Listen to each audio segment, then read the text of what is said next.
যখন আমি ক্লাস 5-এ পড়ি তখন থেকে বলতেছি আমার ঘটনাটা। জি, বাবা কি করতেন আপনার? আমার বাবা ছিল একজন ধার্মিক লোক ছিল, মানে মসজিদে নামাজ পড়াইতো, ইমাম ছিল। তো আমি ক্লাস 5 প্রাইমারিতে পড়ার পরে মাদ্রাসায় আমারে নিয়ে যায়, ঠিক আছে। জি। এখানে মাদ্রাসায় আমি প্লাস হাই স্কুলে ভর্তি হই। তো হাই স্কুলে ভর্তি হওয়ার পরে আমার ভাইয়া আবার মাদ্রাসার মাস্টার। আচ্ছা। উনি আবার মাদ্রাসায় আমাকে নিয়ে যায়। তো আমার মাদ্রাসায় ভালো লাগে না, আরবি পড়াটা আমার কাছে আমি পারি না, প্লাস এই যে কারণে আমার ভালো লাগে না। পরে আবার আমি বিগত হাই স্কুলে আসছি। হাই স্কুলে আসার পরে ক্লাস 8-3 পড়ছি। তারপরে একদিন আমাদের জমিতে মানে ধান বনছে, তাই ওই ধান করার জন্য ওই দেশে বদলা নিয়েছে। তাই বদলা নেওয়ার পরে তা আমার ভাইয়া বললো যে তুমি একটু ওদের কাছে যাইয়া থাইকো, তাইলে ওরা কাজটা ঠিকভাবে করবে। তাই আমি আবার যাই নাই। না যাওয়ার কারণে ভাইয়া আমারে না পাইয়া তো খুঁজা পাইয়া, তো ভাইয়া অনেক বকাঝকা মাইর করলো। পরে আমি রাগ করে ভাইয়ার থেকে প্রায় 3-4 হাজার টাকা নিয়ে আমি ঢাকা আসা পারি। আচ্ছা। ঢাকা আসার পরে প্রথমে আমি আমার এক ফুফাতো ভাইয়ের বাসায় উঠি। ওঠার পরে আমারে দেখে সবাই মানে চমকাই গেল যে তুই ঢাকা কেন, তোদের ফ্যামিলির সবাই মানুষের কাজ করে আর তুই ঢাকা আইসস কাজ করতে, তুই বাড়ি যা। আমার ওইখানে 1 সপ্তাহ আমার রাখার পরে বাড়ি যাওয়ার জন্য অনেক প্রেশার দেয়। আচ্ছা। তাই আমি বাড়ি যাইতেছি না। পরে আমি একটা কাপড়ের দোকানে কাজ নিলাম। ওইখানে 1 সপ্তাহের মতন, 1 সপ্তাহ বলতে কি 1 মাসের মতো কাজ করছি। পরে ঈদ আসছে, ঈদে আমি বাড়ি চলে যাই ছুটিতে। বাড়ি থেকে তারপরে বলে যে তুই কি আর পড়াশোনা করবি না, তাই তোদের ফ্যামিলিতে তো আমাদের ফ্যামিলিতে তো কেউ মাঠে কাজ করে না বা কারো কামলাও দেয় না, তাই তুই কি মানুষের কাজ করবি? ঠিক আছে, যদি পড়াশোনা না করস তাহলে মানুষের কাজই কর। আচ্ছা। তো আমি আর কথাটা মানে শুনলাম না, আমি আবার ঢাকা চলে আসছি। আসার পরে তাই ওই কাপড়ের দোকানে কাজ করতেছি। তো একদিন আমার ওই ফুফাতো ভাই আবার করতো, কন্ডাক্টরের কাজ করতো, পাইপ ফিল্টারের কাজ করতো। তা আমারে বললো, দেখ রনি, তুমি এই কাজটা না কইরা তুই আমার লাগে এই কাজটা শেখ। এই কাজটা শিখলে, হাতের কাজ শিখলে, যেহেতু পড়াশোনা করবি না, বাড়িতেও যাবি না, তাহলে আমার সাথে এসে। আচ্ছা। তারপরে আমি ওনার সাথে গেলাম। যাওয়ার পরে আমি দীর্ঘ 2 বছর ধরে ওনার সাথে কাজ করি। জি। কাজ করার পরে আবার আমি বাড়িতে চলে যাই। বাড়িতে যাওয়ার পরে আমার বড় ভাই আবার বাইরে থাকতো, উনি আসছে। আসার পরে তাই উনি যখন যে দেশে ছিল এখন আবার অন্য জায়গায় যাবে। তাই আমারে বললো যে তুই তো আর পড়াশোনাও করলি না, কাজও করলি, তাই আমি এখন ওই দেশে যাওয়ার পরে তো তোর একটা ব্যবস্থা করব। বললাম ঠিক আছে। তাই ওইখান থেকে আরেকটু হইলো ভাইয়া, ওই আমার মানে বুইনের জামাই, উনি আবার চিটাগাঙে ব্যবসা করতো, নিজস্ব ব্যবসা ছিল। তাই আমারে বললো যে ঢাকা যাবি কি করতে, তাই আমার সাথে তুই চিটাগাং চল, আমার দোকানে বসবি। তাই ওনার সাথে আমি চিটাগাং গেলাম। তাই চিটাগাং যাওয়ার পরে চিটাগাং আমার ভালো লাগে না, ঢাকার সব বন্ধু হয়ে গেছে, সবার সাথে পরিচিত। তখন বয়স কত আপনার? তখন আমার বয়স, আমি তখন মানে 8-এর থেকে, তখন 8-এ পড়লে মানুষের যতটুকু বয়স থাকে এরকম, হ্যাঁ, সঠিক বলতে পারবো না, 14-15 বছর, হ্যাঁ এরকমই। তারপরে চিটাগাং গেলাম। চিটাগাং যায় ভাইয়ের দোকানে প্রায় 6 মাসের মতন ছিলাম। চিটাগাং আমার ভালো লাগে না। পরে আবার ঢাকায় চলে আসলাম। ঢাকায় চলে আসার পর আমি আবার এই যে ওই ভাইয়ের সাথে এই কাজটা করতেছি, মানে ভাইয়ের সাথে আগে যে কাজটা করতাম। কি কাজ? এটা হলো কনস্ট্রাকশনের পাইপ ফিল্টারের কাজ।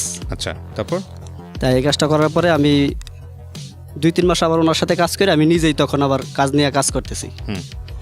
কাজ করতে করতে প্রায় 1 বছর ধরে একা একা কাজ করলাম, নিজে কাজ নিয়ে কাজ করি। তারপরে আমি ওইখানে একটা মেয়ের বিয়ে করি। মানে সবার পছন্দে, আমি ফুফাতো ভাই ছিল, ফুফা ছিল, বাড়িতে বলছে, সবার পছন্দে আমার বিয়েটা হয়েছে। ওকে। তাই বিয়েটা হওয়ার পরে আমি 15 বছর বয়সে বিয়ে করেন আপনি? তখন আমার প্রায় 18 বছর হয়ে গেছে। 18 বছর বয়স, আচ্ছা। হ্যাঁ। তারপরে বিয়ে করার পরে আমার 1 বছর পরে একটা সন্তান হয়, ঠিক আছে। জি। সন্তান হওয়ার পরে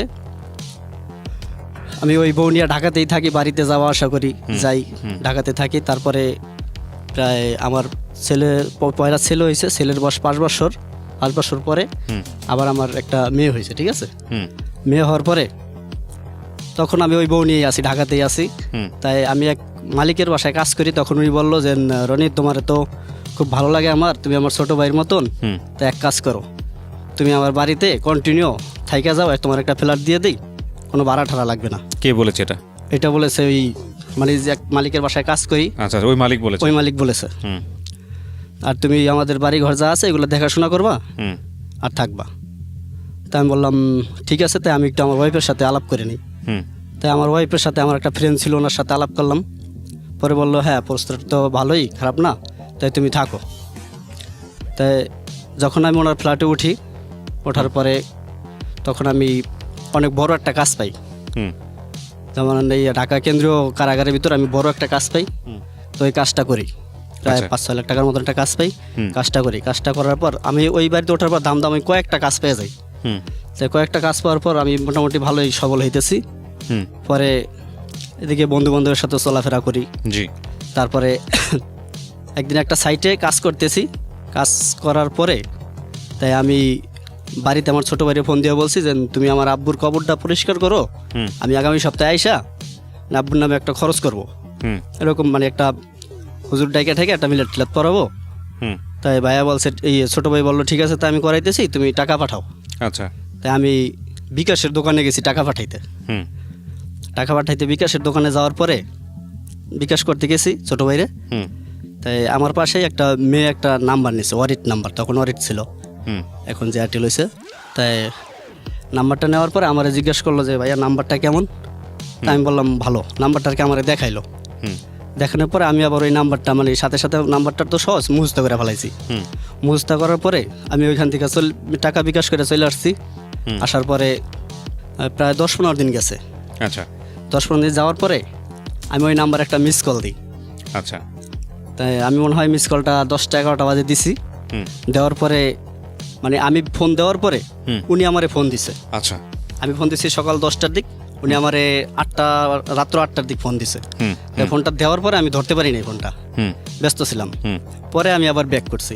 আচ্ছা ব্যাক করার পরে আমি জিজ্ঞেস করলাম হ্যাঁ হ্যালো কে। তাই ওই মেয়ের কণ্ঠটা পাইলাম। হুম। ঠিক আছে, মেয়ের কণ্ঠটা পাইয়া তা আমার জিজ্ঞেস করলো আপনি কে। তা আমি বললাম আমি রনি। আপনি কি মৌ, এই সরি আপনি কি সাবিনা। হুম তা আমি আবার সাবিনা কেন বললাম, তাই যেখানে ভাইয়া ফোনটা দিছে ওইখানে আমার একটা ফ্রেন্ডের নাম ছিল সাবিনা। ঠিক আছে, আচ্ছা তাই মানে আমি হঠাৎ করে কি বলবো, এই জন্য বলছি যে কে সাবিনা। তাই বললো আমি সাবিনা না, আমি সাবিনার বান্ধবী। হুম কিন্তু ওরও আবার একটা বান্ধবীর নাম আছে সাবিনা। ওকে ঠিক আছে, যাই হোক মিলে গেছে আর কি। হ্যাঁ মিলে গেছে। হুম পরে বললো যে আমি সাবিনার বান্ধবী, মানে ওর নামটা বললো। হুম নামটা বলার পরে পরে আমারে জিজ্ঞেস করলো আপনার নাম কি। আমি বললাম আমার নাম রনি। হুম তো আপনি কই থাকেন, আমি বললাম লালবাগ। হুম। তা আমি আবার জিজ্ঞেস করলাম যে আপনি কই থাকেন। আমি থাকি কামরাঙ্গীরচর। হুম ঠিক আছে, লালবাগ থেকে কামরাঙ্গীরচর একটা বেশি দূরত্ব না, কাছাকাছি। হুম তা আমি জিজ্ঞেস করলাম কী করেন আপু। তাই উনি আবার বললো যে আমি পড়াশোনা করি। তাই আমি বললাম কোথায়, কোন ইয়ারে পড়াশোনা করেন। তাই আমারে বললো যে আমি ইডেন কলেজে অনার্স ভর্তি হয়েছি। ওকে তারপরে আমারে জিজ্ঞেস করলো যে আপনি কি করেন। জাস্ট আমি হঠাৎ করে কি বলবো যে ও বলছে যে আমি পড়াশোনা করি, তা আমিও বলছি যে আমিও পড়াশোনা করি। আচ্ছা তা আমার জিজ্ঞেস করলো কোথায়। তাই আমি আমার অনেক ফ্রেন্ড সার্কেলরা যেমন বিভিন্ন বিশ্ববিদ্যালয়ে পড়ে, তাই আমি হঠাৎ করে বললাম যে আমি জগন্নাথ বিশ্ববিদ্যালয়ে পড়াশোনা করি। আচ্ছা তো আপনি ক্লাস 8-এর পর আর পড়াশোনা করেননি না, আমি আর পড়াশোনা লাস্ট পড়ছেন করিনি। ক্লাস 8-এ? লাস্ট ক্লাস 8-এ। ওকে তারপর মেয়েটার নাম ছিল মৌ। হ্যাঁ, তারপর তারপরে তারা আমার জিজ্ঞেস করলো যে কোন ইয়ারে পড়াশোনা করেন। আমি বললাম অনার্স 3rd ইয়ারে। ঠিক আছে, বলার পরে ওর সাথে কন্টিনিউ এখন এই তারপরে এই কথার পরিচয় হইল আর কি, এই তুই। হুম তাই আমি বললাম আপা তাই ফোনটা রাখি। হুম তাই আমি ফোন রাখা দিলাম। পরের দিন একটা মিস কল দিছে আমারে। ঠিক আছে, হুম মিস কল দেওয়ার পরে আমি আবার ব্যাক কল দিছি। ওকে ব্যাক কল দিয়ে জিজ্ঞেস করলাম হ্যালো কে। বললো ভাইয়া আমি এই কালকে আপনার সাথে কথা বললাম না। বললো হ্যাঁ বলছেন। পরে ওইখানে আমরা অনেকক্ষণ কথাবার্তা বলি। বলার পরে আমার আমি বললাম যে আপনার সাথে মানে অনেক কথা বলার পরে বললাম যে এই মানে স্কুল কলেজ নিয়ে পড়ার কথা বললাম যে কোন কলেজে পড়েন, কোন কলেজ থেকে এসএসসি পাস করছেন, ইন্টার পাস করছেন কোন কলেজ থেকে।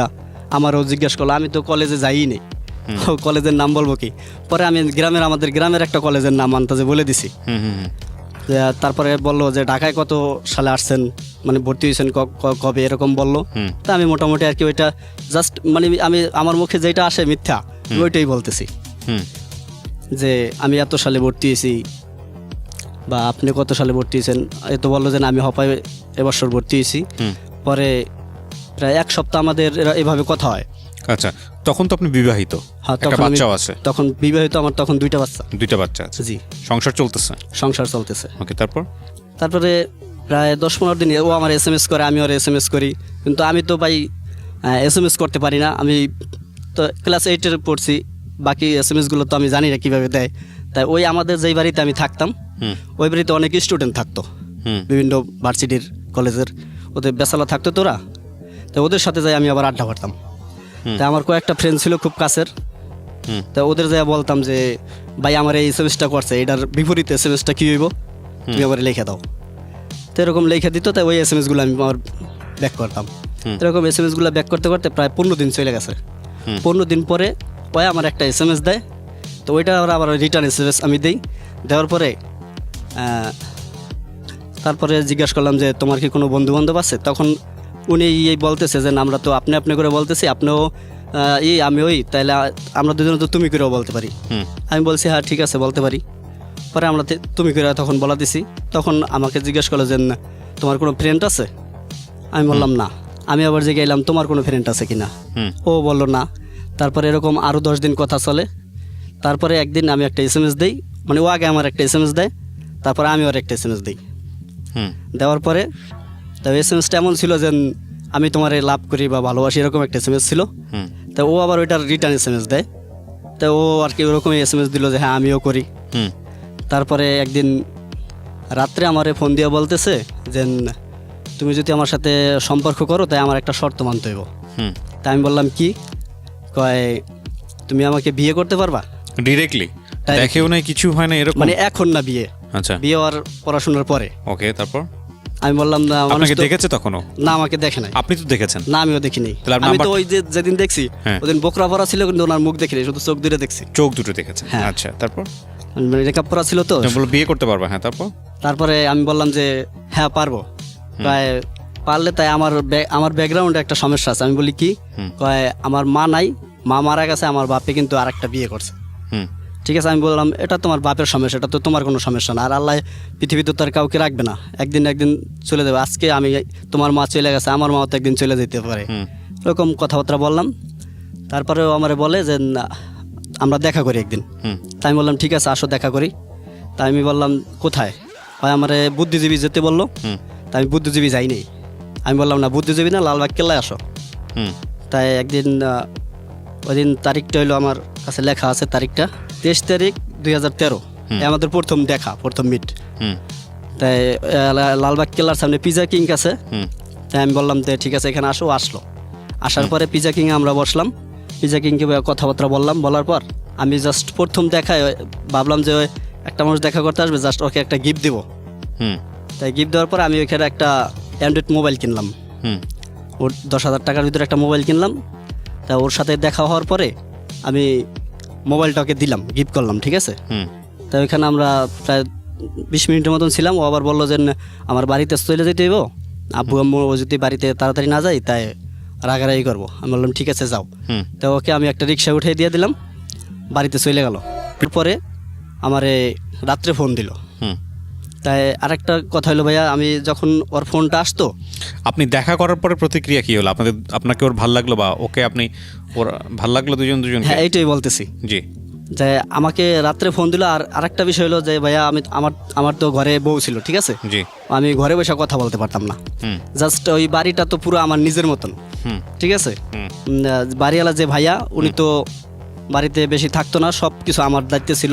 ভাড়া তোলা, ভাড়া নেওয়া, সব কিছু আমার দায়িত্বে ছিল। তাই আমি বাড়ির ছাদে চলে যাই। ফোনটা আসার পরে আমি ছাদে ওর সাথে কথা বলি। তাই আমার জিজ্ঞেস করলো যে আমাকে তোমার কেমন লাগছে, তোমার পছন্দ হয়েছে? তাই আমি বললাম হ্যাঁ ভালো লাগছে, পছন্দ হয়েছে। আপনি জগন্নাথে কোন সাবজেক্টে পড়তেন? ওটা কি পরিচয় দিয়েছেন ওকে? ও আমাকে কোনো সাবজেক্ট জিজ্ঞাসা করে না তখন, আর আমিও বলি নাই। যদি সাবজেক্ট জিজ্ঞেস করতে আপনি কি বলতেন? তখন আমার তো চিন্তা ভাবনা ছিল কোনো চিন্তা ভাবনা ছিল, বা আমার ওই যে ফ্রেন্ডরা আছে ওরা পড়াশোনা করে, হ্যাঁ ওদের কাছে জানতে পারতাম। যাই হোক, তারপরে আমিও জিজ্ঞেস কালে করলাম গিয়ে হ্যাঁ জিজ্ঞেস করলেন, তারপর যে আমাকে তোমার কেমন লাগছে, কয় হ্যাঁ ভালো লাগছে, তোমাকে আমার পছন্দ হয়েছে। তো এইভাবে আমাদের মেয়েটা ইরানে কোথায় থাকতো? ইরানে কি ছাত্রী হোস্টেলে থাকতো নাকি ওর বাসা না ছিল? না, ওর বাসায় থাকতো। বাসায় থাকতো, হ্যাঁ। হ্যাঁ। তারপর ওরা কিসে পড়তো ইরানে? ইডেনে অনার্সে পড়তো। কোন সাবজেক্টে? ওর সাবজেক্ট ছিল ইকোনমিক্স। ওরে বাবা, ইকোনমিক্সে পড়া একটা মেয়ে, হ্যাঁ বলেন। তারপর ঘটনা কেবল শুরু, তারপর কি হয়েছে? তাই সারা রাত প্রায় রাত 1টা-2টা অব্দি কথা বলতাম। হুম ঠিক আছে, ওই দিন আমি প্রায় 12টা অব্দি কথা বলার পরে হুম তাই ও বললো যে না আমি আজকে রাখি, তোমার সাথে কালকে আবার কথা বলবো। তাই বললাম ঠিক আছে রাখো। তাই ফোনটা রেখে দিল, আমি জাস্ট ঘরে চলে গেলাম। তাই ওই দিন সারা রাত যখন আমার বলছে যে পছন্দ হয়েছে হ্যাং ট্যাং, তাই আমার আর সারা রাত ঘুমাইতেছে না। আমি কই আল্লাহ, আমার এরকম একটা মায়া আমারে পছন্দ করলো, হুম আমি তোর কাছে কিছুই না। জাস্ট আমি প্লাস পড়ালেখার দিক দিয়ে তো আমি একদম জিরো, হুম আর ও কোথায়, তারপরে সব দিক দিয়েই। হুম আর আমার ব্যাকগ্রাউন্ড কি আর ওর ব্যাকগ্রাউন্ড কি, জাস্ট আমার ফ্যামিলির ব্যাকগ্রাউন্ড ভালো, তা আমার ব্যাকগ্রাউন্ড তো ভালো না। হুম তারপরে ওই দিন যায়, পরদিন সকালবেলা আমারে ফোন দেয়। তাই এইভাবে কন্টিনিউ কথা চলে। তো আর তারপরে বললো যে চলো আমরা কালকে এক জায়গায় ঘুরতে যাই। হুম তা আমি আবার জিজ্ঞেস করলাম কোথায় যাইবা, চলো যাই। পরে মেয়েটা বললো যে চন্দ্রিমা উদ্যানে যাই। হুম ঠিক আছে, যেটা তারপরে ও আসলো ইডেনে, আমি গেলাম, মানে ওর কলেজে আসলো, আমিও গেলাম এখান থেকে। হুম তারপরে ওইখান থেকে আমরা একটা রিক্সা নিয়ে আপনার চন্দ্রিমা উদ্যানের উদ্দেশ্যে রওনা দিছি। আচ্ছা জাস্ট যাইতেছি আপনার চন্দ্রিমা উদ্যানের গেটটা থুয়ে রিক্সাটা একটু আগে ভাড়াই গেছে। হুম আর আমি চন্দ্রিমা উদ্যানে কখনো যাই নাই, প্লাস চিনিও না, আর ও চেনে না। ঠিক আছে, জাস্ট রিক্সাওয়ালার উপরে ভরসা করে যাইতেছি। হুম তাই রিক্সাওয়ালা কতটুকু যাওয়ার পরে অনেক দূরে নিয়ে গেছে, মানে গেট থেকে। হুম তাই আমরা আবার ঘুরে রিটার্ন ব্যাক করে আসতেছি। আসার পরে আপনার একটা লোক মোটরসাইকেল দিয়ে আসলো। হুম আসার পরে আমার রিক্সাটা করলো আর কি, থামাইলো। থামানোর পরে উনি আমার পরিচয় দিল যে আমি অমুক। ঠিক আছে, হুম তা আমি বললাম তাতে আমার কি হয়েছে বলেন। কয় আপনি রিক্সার থেকে নামেন। তা আমি নামছি। হুম নামার পরে বলে আমার বাইকে ওঠেন। আমি বলি কেন, আপনি বাইকে উঠবো কেন? পরে আমার জিজ্ঞেস করলো যে আপনি কী করেন? আমি বললাম আমি পড়াশোনা করি। কোথায়? আমি বললাম জগন্নাথ বিশ্ববিদ্যালয়। হুম ঠিক আছে, তারপরে মেয়েটা ও বললো যে ইডেনে পড়ে। পরে ওইখানে একটু হালকা কাবজাপ হয়েছে, প্লাস উনি আমার থেকে 2500 টাকা নিয়ে গেছে। জাস্ট ওইটা একটা বাটপারি ছিল, এটা আমি তো বলতেছি। হুম পরে আমার ওকে দিয়ে একটু সন্দেহ হয়েছে, ওকে দিয়ে সন্দেহ হয়েছে। মৌকে নিয়ে সন্দেহ হ্যাঁ, হুম ওকে নিয়ে সন্দেহ হয়েছে, কারণ নিল যে প্রথম মিট আসলাম দূরে, তারপরে হ্যাঁ এরকম তো অনেক প্রতারণা পছন্দটা আছে, ওরই ছিল, হ্যাঁ, যে নিয়া টাকা পয়সা সাথে মোবাইল টোবাইল এটা সেটা থাকলে রাইখা দেয়। তাই আমি ওকে নিয়ে আমার খুব সন্দেহ হইলো। তাই আমি আর ওকে বলি নাই। পরে চন্দ্রিমা উদ্যানে গেলাম, ওইখানে আমার আর ভালো লাগতেছে না, প্রায় আধা ঘন্টার মতন থাইকা বললাম চলো বাড়ি চলে যাই। পরে ওইখান থেকে আমরা লালবাগ কেল্লায় ঢুকলাম। লালবাগ কেল্লায় প্রায় ঘন্টাখানিক ছিলাম। লালবাগ কেল্লা থেকে ওরে বাসায় দিয়ে দেই, আমি বাসায় চলে আসি। আসার পরে আমি আবার ও আমারে ফোন দিল যে তুমি বাসায় গেছো। তারপর আর আমি ডাইরেক্টলি একটা কথাই বলছি যে আসলে কি এই কাজটা কি তোমার কিনা। ওকে, আমারে বললো আয় হায় তুমি এটা কি বলতেছো, এটা আমার কাজ হবে? আমি কি দেখো এরকম এখন অ্যাভেলেবেল চলতেছে সব জায়গায়, যেরকম মনে করে একটা বন্ধুত্ব করে একটা করে পরে নিয়ে ঠিয়া সব কিছু করে হ্যারাসমেন্ট করে। পরে বললো তুমি বিশ্বাস করো, মানে অনেক কসম টসম খাইলো, এগুলো আমার না।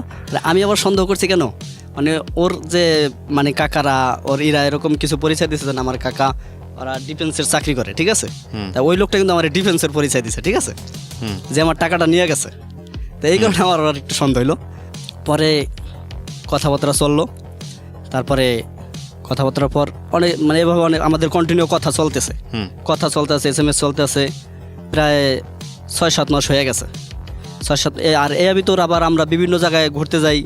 যেমন আমার একটাই ছিল কি যে ওকে নিয়ে আমি বড় বড় চাইনিজে যাইতাম, বড় বড় রেস্টুরেন্টগুলোতে যাইতাম। ঠিক আছে, অনেক নামি দামির চাইনিজের নামি দামি রেস্টুরেন্টগুলোতে যাইতাম। আমি যে অশিক্ষিত বা আমি প্লাস শিক্ষিত না, এই জিনিসটা ওকে বুঝতে দিতাম না। আচ্ছা, আরও কখনো মানে এই জিনিসটা বুঝতো না। আচ্ছা, তারপরে যেমন ধানমন্ডি ডিঙ্গিতে যাইতাম, বিভিন্ন জায়গায় চলে যেতাম। আর আমাদের বেশিরভাগ ঘোরাঘুরি হতো ধানমন্ডি লেগে, তারপরে আপনার বসুন্ধরা সিটি, তারপরে যমুনা ফিউচার পার্ক, এই সমস্ত জায়গায় বেশি যাওয়া হইতো। তো বিভিন্ন ভালো ভালো জায়গায় ওকে নিয়ে যাইতাম। তো এইভাবে আমাদের প্রায় প্রায় 1-1.5 বছর সম্পর্ক চলে, ঠিক আছে। হুম 1-1.5 বছরের ভিতর ওর সাথে আমার একটা সম্পর্ক হয়, ঠিক আছে। সম্পর্ক হওয়ার পরে তারপরে ও একদিন ও চলে যায় বাসা, আমারে বলে যে চলো আমার কলেজে আমারে নামাই দিয়ে আসো। তারপরে আমি কলেজে নামাই দিয়ে আসি, নামাই দেওয়ার পরে ওইখান থেকে ও বাসায় চলে যায়। তো বাসায় থেকে রাত্রে আবার ফোন দেয়, কথা হয়। হুম এরকম প্রায় 2 বছর ধরে কথা হয়। 2 বছর পরে হুম একদিন আমি ওরে জিজ্ঞাসা করলাম যে তোমার বাসা কোথায়, হুম আমি একটু তোমার বাসা দেখব। তারপরে ও আমারে বাসায় নিয়ে গেল, বাসার পাশে নিয়ে গেল। হুম তাই আমার দূরে থেকে দেখালো যে আমি এই বাসায় থাকি। হুম তারপরে আসলাম ওইখান থেকে ওরে বাসায় দিয়া। এভাবে কন্টিনিউ আমাদের ঘোরাফেরা চলতে আছে, যেমন বিভিন্ন সিনেমা দেখতেছি। হুম জাস্ট এই 2 বছরের ভিতর আমি যে মানে পড়াশোনা জানি না, প্লাস অশিক্ষিত, হুম তারপরে আমার ব্যাকগ্রাউন্ড, আমি কি কাজ করি না করি কিচ্ছু ওরা আর জানলো না। হুম জাস্ট আমার সাথে চলাফেরা করতে থাকলো। হুম তারপরে 2 বছর পর ওর এক আংটি আছে, ওর আংটির ও বললো যে না, আমি এখানে আরেকটু কথা বলে রাখি ভাইয়া, জি যে ও আমারে জিজ্ঞাসা করলো যে তোমাদের কি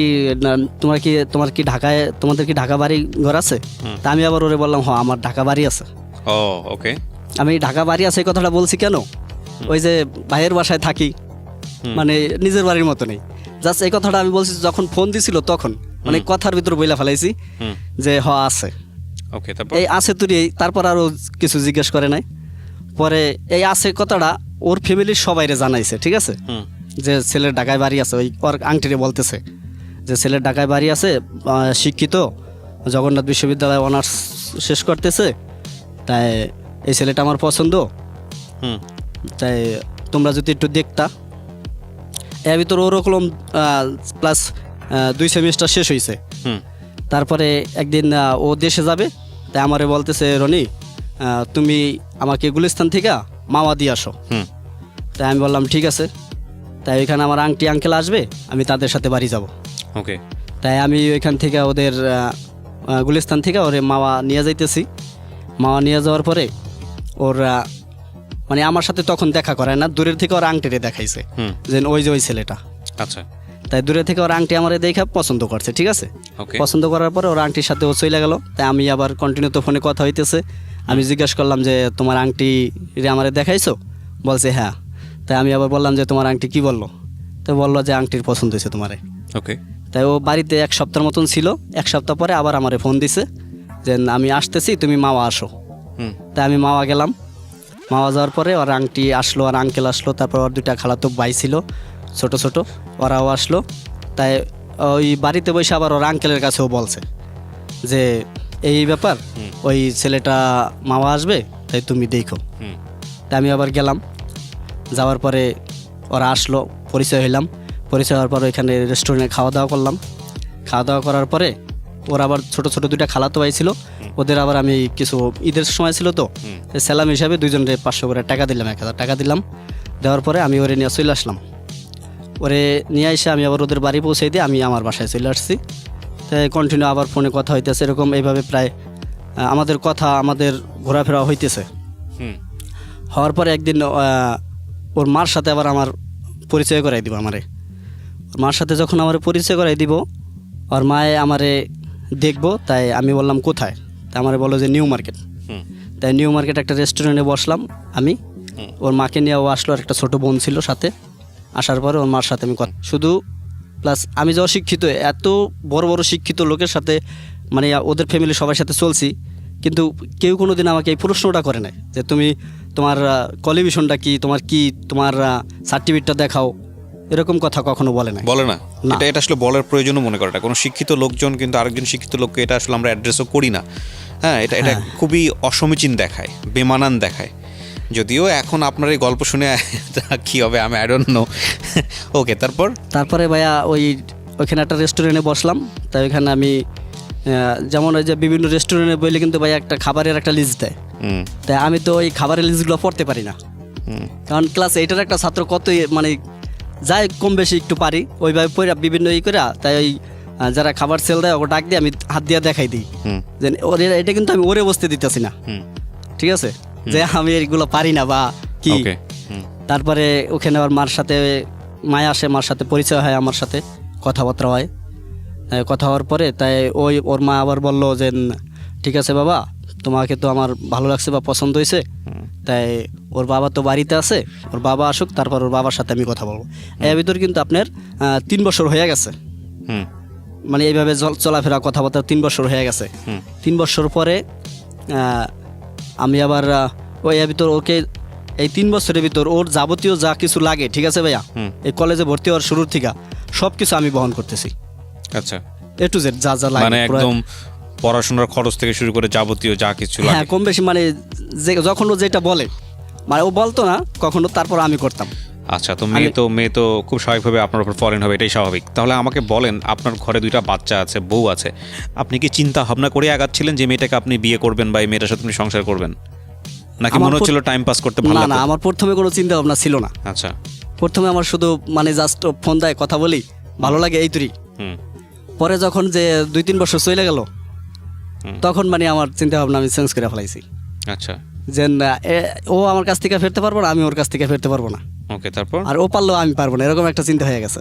ওকে। তারপরে এর ভিতর মাঝখানে সামান্য একটা কথা নিয়ে ওর সাথে আমার একটু কাটাকাটি হয়, 1 সপ্তাহ কথা হয় না। তো 1 সপ্তাহ কথা না হলে আমি আর ফোনটা বাসায় নেই না, মানে বাসায় তখন থাকে কন্টিনিউ, তখন ফোন আমার সাথে থাকে না। তখন কিন্তু ওর বাবা মার সাথে সবার সাথে আমার পরিচয় হয়ে গেছে। না, ওর বাবার সাথে পরিচয় না, ওর মার সাথে পরিচয় হয়েছে। পরে আমি ফোনটা থুয়ে একদিন কোথায় যেন যাই, তাই ও আমারে ফোন দেয়। ফোন দিলে ওই ফোনটা আমার ওয়াইফ রিসিভ করে। তাই রিসিভ করে জিজ্ঞেস করে যে হ্যালো, মানে আমার ওয়াইফ হ্যালো করার পরে মেয়ে কণ্ঠ পাই, ও ফোনটা কাইটে দেয়, ভাবছে হয়তো ভাবি ঠাবি হবে। আমি আবার এইটা বলছি ওকে যে তুমি যদি কখনো ফোন দাও তাহলে আমার ভাবি ফোনটা ধরতে পারে। ও আচ্ছা, আগে থেকে ওকে। তারপর যে আমার ভাবি ফোন ধরতে পারে, ভাবিরা 2টা ভাবি থাকে তো ঘরে, তো যদি মহিলা মেয়েগো কণ্ঠ পাও তাহলে তুমি ফোনটা রেখে দিও, যদি বাইচান্স কখনো দিয়ে দাও। তো আবার ওইটাই করছে, ফোনটা রেখে দিচ্ছে। আমার ওয়াইফ আবার করছে কি, নাম্বারটা নিয়ে ওর সাথে কন্ট্যাক্ট করছে। কন্ট্যাক্ট করার পর, হ্যাঁ, কন্ট্যাক্ট করার পর বলছে যে আপনি কে, তা ও বলছে সব কিছু। বলার পরে বলছে যে যার কাছে ফোন দেন উনি আপনার কি হয়, বলছে যে আমার ফ্রেন্ড। তারপরে বলছে যে হয়তো আমি ওনার ওয়াইফ, ওনার কিন্তু 2টা বাচ্চা আছে, আপনার ফোন টোন দিন না, এটা বলছে আমার ওয়াইফে। তারপরে আমি কতটুকু পর আইসা ফোনটা চেক করে দেখি ওর নাম্বার, আবার আমার ফোন দিয়ে যে ব্যাক করছে এটাও দেখছি। তখন তো আমার মনে করেন মাথা আউলা অবস্থায়, আমি ফোনটা নিয়ে দৌড়ে ছাদে উঠছি। আমার যত কথা হয়তো ছাদে বসা, ঠিক আছে। তা ছাদে ওইটা ওকে ফোন দেই, ফোন দেওয়ার পরে কয় তুমি এরকম একটা কাজ করছো, আমাকে কেন আগে বলো নাই? আমি বললাম কি? কয় তুমি বলে ম্যারিড, বিয়ে করছো, তোমার বউ আছে, বাচ্চা আছে। বললাম কে তোমাকে বলছে? তোমার তো আমি আগেই বলছি যে ভাবি ফোন ধরে তোমার বিভিন্ন কথা বলতে পারে, তাই তুমি ফোনটা কেন দিছিলা? কয় আমি তো দিছি ভাবছি তোমার কাছে ফোন। জাস্ট ওখানে এরকম কথাবার্তা হওয়ার পরে ওইটা আমি মিট করে ফেলাই, ঠিক আছে, মানে মনে করছে ফান করেছে বা কিছু একটা। হ্যাঁ, তারপরে আমি আবার একটা ভাবিরে দিয়ে ফোন দেওয়াই, মানে একটা বাড়িটা ছিল খুব ক্লোজ, ওনার সাথে ভাবি ডাকতাম। আর বাড়ির ভিতর তো 7তলা বাড়ির, পুরো বাড়ির সব কিছু আমার দায়িত্বে, আমি যে বাড়িটাকে যেটা বলি, প্লাস আমিও ওদের সাথে ভালো ব্যবহার করে, ওরাও করে, মানে সব কিছু আমার কথা শুনে। পরে আমি ভাবিরে বললাম ভাবি এই ঘটনা, আমি জাস্ট আমার একটা বন্ধুর সাথে এরকম হয়েছে, তাই আপনি একটু ফোন দিয়ে বলেন, দেন ফোনটা আমি দিছিলাম, তোমার একটু পরীক্ষা করে দেখলাম তুমি রনিরে কতটুকু ভালোবাসো। তাই উনি আবার আমার কথা মতন এই কাজটা করছে। করার পরে তাই ওইখানে আমার মিট হয়ে যায়। তাই এই ভিতর একদিন আমরা মাওয়া রিসোর্ট আছে না ভাইয়া, মাওয়া রিসোর্ট ঘুরতে আসবো। তাই আমার একটা বন্ধু আছে, তাই ওর আবার বাইক আছে। তাই আমি বললাম চলো আমরা মাওয়া রিসোর্ট ঘুরতে যাই। তাই ওর আবার 2টা জিনিস পছন্দ ছিল, ইলিশ মাছ ভাজা খাওয়া আর চিংড়ি মাছ খাওয়া। তাই আমরা বললাম চলো মাওয়া যায় খাবো। তাই আমার একটা অভ্যাস, তো আমি বিভিন্ন জায়গায় যাই ওরে নিয়ে যাইতাম, দামি দামি খাবার খাওয়াইতাম। পরে বলছে ঠিক আছে, তাই মাওয়া রিসোর্ট গেলাম আমরা। মাওয়া রিসোর্ট এখানে সারাদিন ঘুরলাম, মাওয়া ঘাটে খাওয়া দাওয়া করলাম। তারপরে আবার বাইক নিয়ে ওকে নিয়ে ওদের বাড়ি পৌঁছে দিলাম। এরপরে কন্টিনিউ আমাদের তো এইভাবে কথাবার্তা চলতেছে। তাই প্রায় 3 বছর শেষ। 3 বছর শেষ হওয়ার পর ও আমাকে বললো যে না, বাড়ির থেকে তো আমাকে বিভিন্ন ধরনের বিয়ের প্রস্তাব আসে, সরকারি চাকরি ঠাকরি করে, এখন তুমি কি করবা? আমি বললাম দেখো তুমি এটা শেষ করো, তোমার অনার্স শেষ করো, আমারও দিক দিয়ে পরীক্ষা হয়ে যাব, আমারও সব শেষ হয়ে যাব, আর আমি তো এখন বিয়ে করলে ভাইয়ে বাসায় উঠাইবো না, বাসার থেকে বের করে দিব, মানে আমি এগুলো বলতেছি অনেক। তো ও ভাবলো যে হয়তো হতে পারে যে আমি এখন বিয়ে করলে বাসায় উঠতে দিব না। তারপরে এইটা আবার ওর আম্মুকে ওর আব্বুকে বললো যে ও যদি এখন বিয়ে করে তাহলে ওরে বাসায় উঠতে দিব না। তাই ওরা ভাবলো যে হইতেও পারে। পরে আমারে বললো তাই কী করবা?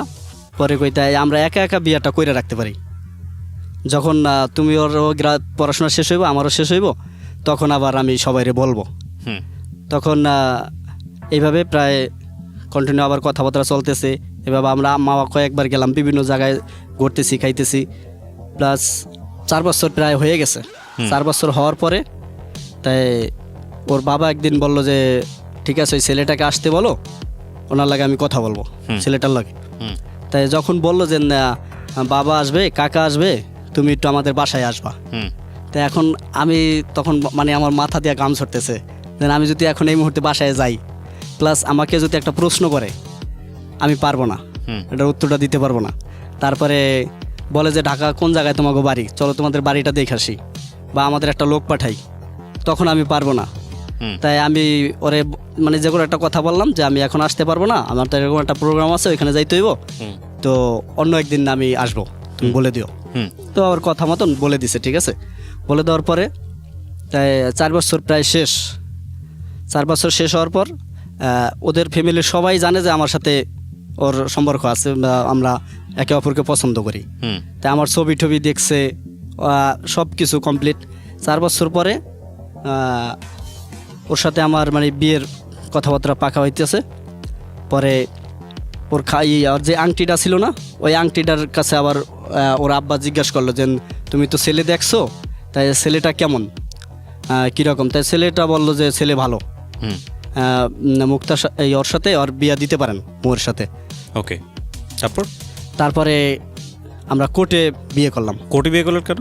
মানে কোর্টে বিয়ে করলাম এই কারণে যে কোর্টে বিয়ে করলে পরবর্তীতে আমরা কাজী দিয়া করব, সবাই বিয়ে যখন করেই জানবে। ফেললেন আপনি, একবারও চিন্তা করেন নাই আপনার সংসারে কি হবে, বাচ্চা দুইটার কি হবে?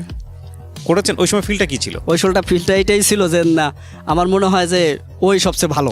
এবং একই সাথে হ্যাঁ, যখন ও জানবে যে আপনি এরকম একটা ব্যাকগ্রাউন্ডের, হ্যাঁ, তখন ওটা আপনি কিভাবে টাকল দিবেন, এটা চিন্তা ছিল? না আমার চিন্তা ছিল এইটা যে না আমি যদি ওর সাথে প্লাস 4 বছর বিয়া সম্পর্ক আমার সাথে, তারপর যদি আমাদের বিয়ে হয় তাহলে ও তখন যদি ও শোনে এরকম অ্যাভেলেবেল তো 2টা বিয়া হইতেছে, হয়তো মানবো, কারণ আমি ওর সাথে কখনো খারাপ কিছু করি নাই।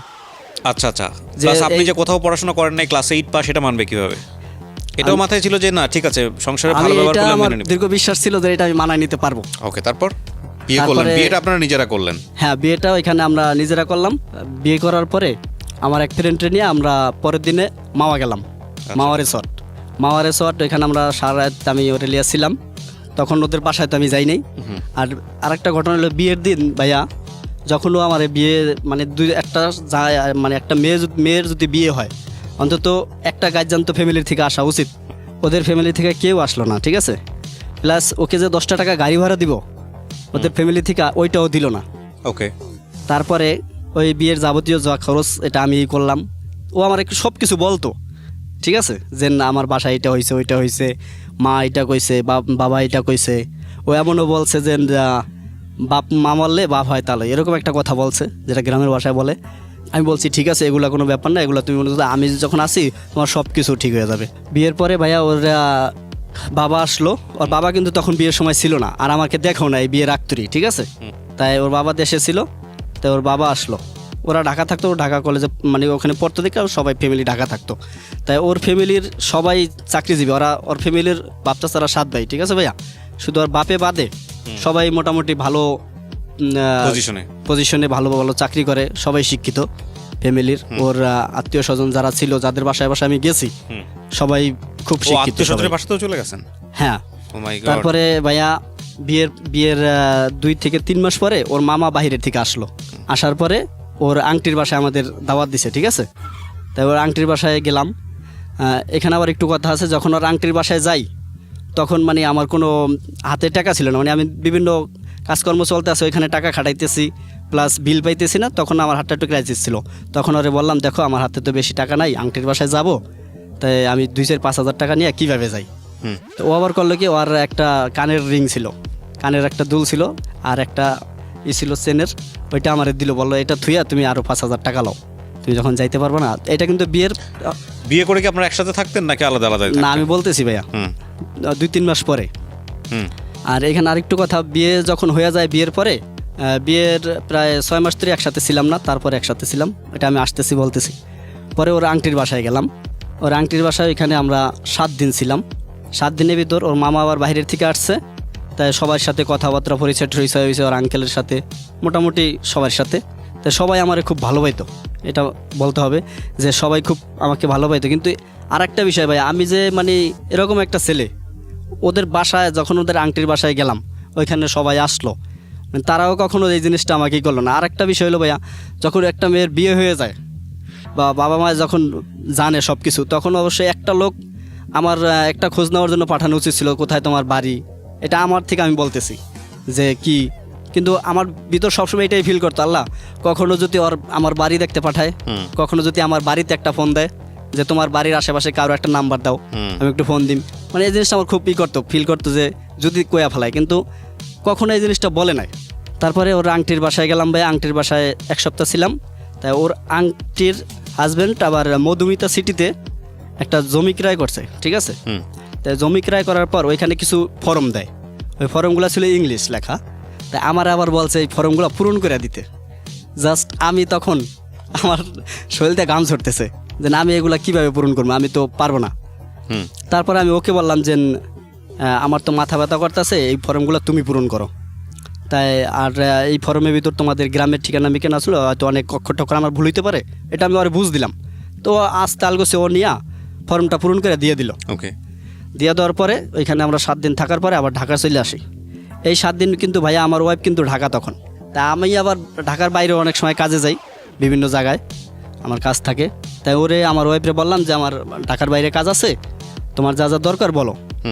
তাই আমার ওয়াইফরে আমি সব কিছু গুছগাছ করে দিয়া ওর সাথে গেলাম। যাওয়ার পরে কন্টিনিউ আমার ওয়াইফও ফোন দেয়। তাই আমার একটা ছিল কি, আমার ফোনটা সাইলেন্ট করা থাকতো বেশিরভাগ, আর আমার ওয়াইফের নাম্বারটা ব্ল্যাক লিস্টে থাকতো বেশি। ওয়াইফ বলতে ফার্স্ট ওয়াইফ? হ্যাঁ, ফার্স্ট ওয়াইফ। যখন ওই ব্ল্যাক লিস্টে থাকলে কিন্তু ওই কলটা আসে, কিন্তু কলটা বাজে না, প্লাস করে না। তখন আমি আবার দেখতাম যে ও কল দিছেনি, কল দিলে আমি আবার বাসা থেকে বেরোয়া দূরে কোথাও যায় ওর সাথে কথা বলতাম, ওকে কথা বললে আবার ফোনটা নিয়ে আসতাম। এইভাবে তা আবার ঢাকা আসলাম বেড়াইয়া। ঢাকা আসার পরে তাই ওরা বাসা চেঞ্জ করবে, মানে যে বাসা এখন আছে ওই বাসায় আমাকে নিবে না। নিবে না কারণ ওই বাসায় যারা ছিল ওদের সাথে, মানে কারণ ওদের সাথে একটু অমিল ছিল, এই কারণে বাসাটাও ছোট ছিল। তাই বাসাও চেঞ্জ করবে, এই কারণে আর আমারে নিল না, ওরা বাসা চেঞ্জ করলো। তাই আমি নিজেই থাইকা বাসা খুঁজা বাসা নিলাম, ওইখানে আমরা একটা ফ্ল্যাট নিলাম। তাই নেওয়ার পরে আমি ওর মানে একটা ফ্যামিলিতে যা যা প্রয়োজন সব কিছু বাসায় মোটামুটি কিনে দিলাম। কিনে দেওয়ার পরে আর ওরা এর ভিতরে আরেকটু আছে, ওর ভাইয়া ওর বাবা যখন আসলো, আসার পরে আমার সাথে দেখা করলো, প্লাস ওরা যে বাড়িতে থাকতো পয়লা, ঠিক আছে, ওই বাড়িতে আমার নিল না। জি, ওই বাড়িতে না নিয়ে ওরা আমাকে নিয়ে বুদ্ধিজীবী গেল। বুদ্ধিজীবী যাইয়া ওইখানে বৈশা অনেক কথাবার্তা বললাম, আমার জিজ্ঞাসা করলো মানে আমার ফ্যামিলিতে কে কে আছে। ওরা আমি বললাম আমার মা আছে, আমরা 5 বোন। তাই আমরা কিন্তু ভাই 4টা, কিন্তু আমি ওই যখন ফোনে কথা বলছিলাম তখন ও আমার জিজ্ঞেছিল তোমরা কয় ভাই। তা আমি পট করে বইলা ফেলেছিলাম 3 ভাই। তাই এখন তো আর আমি 4 ভাই বলতে পারি না, ওর আব্বুর কাছেও, এই জায়গায় আমার একটা ফস। তারপরে ওর আব্বুরে বললাম যে আমরা 3 ভাই। তারপরে কথাবার্তা বললাম, তারপরে বললো ঠিক আছে, বাসা তো চেঞ্জ করতে আসি, রাস্তায় বেশি ঘোরাঘুরি করার প্রয়োজন নাই, বাসা চেঞ্জ করলে বাসায় চলে আসবো, এই বাসাটা ছোটো, এখানে তোমাকে নেওয়া যাবে না। আমি বললাম ঠিক আছে, কোনো সমস্যা নেই। এই দিক দিয়ে কিন্তু ঢাকায় আমার ওয়াইফ আছে, আগের ওয়াইফ, প্রথম ওয়াইফ। তারপরে ভাইয়া ও বাসা চেঞ্জ করলো, বাসায় আমি কন্টিনিউ যখন পড়তাম বাসায়, ওই বাসা নেওয়ার পরে যাই, পরে 2 বাসায় 2 বউ? হ্যাঁ। তারপরে ভাইয়া 2 বাসায় থাকতাম। তাই ওরা বাসা নেওয়ার পরে আমি বাসা বসে সব খুঁজা লিয়ে দিছি। তো বাসা নেওয়ার পরে কয়েকদিন পরে তা আমি পয়লা যখন ওদের বাসায় যাই, মানে বাসা নেওয়ার পরে তো আর আমি যাই নাই, মানে আমার বললো যে তাই তুমি বাসায় আসো, সবাই তোমারে দেখবে। তাই আমি বললাম ঠিক আছে, আমি বাসায় সন্ধ্যার দিক। এটা কি আপনাকে বলেছে মৌ? হ্যাঁ। ওকে, সংসারের বয়স তখন কত? তখন অলরেডি আমি সংসার বলতে আমি শুধু যাতায়াত করি, ওখানে থাকেও? ওখানে ও থাকে হলো ও তখন পড়া কমপ্লিট হয়ে গেছে না? পড়া ফাইনাল পরীক্ষা দিবে আর কি। ফাইনাল পরীক্ষা দিবে, আচ্ছা। তারপরে কাবিন দিয়েছিলেন কত মোহরানাতে? কাবিন দিয়েছিলাম 7 লাখ। টাকা পরিশোধ করেছিলেন? মানে ওই টাকাটা কি দিয়ে বিয়ে করেছিলেন নাকি জাস্ট? না ওইটা 1 লাখ টাকা উসুল হয়েছিল, আমি জিনিসপত্র দিয়েছিলাম ওইগুলা, বাদ বাকি আর কি করছি। ওকে, তারপরে বাসায় আমি গেলাম।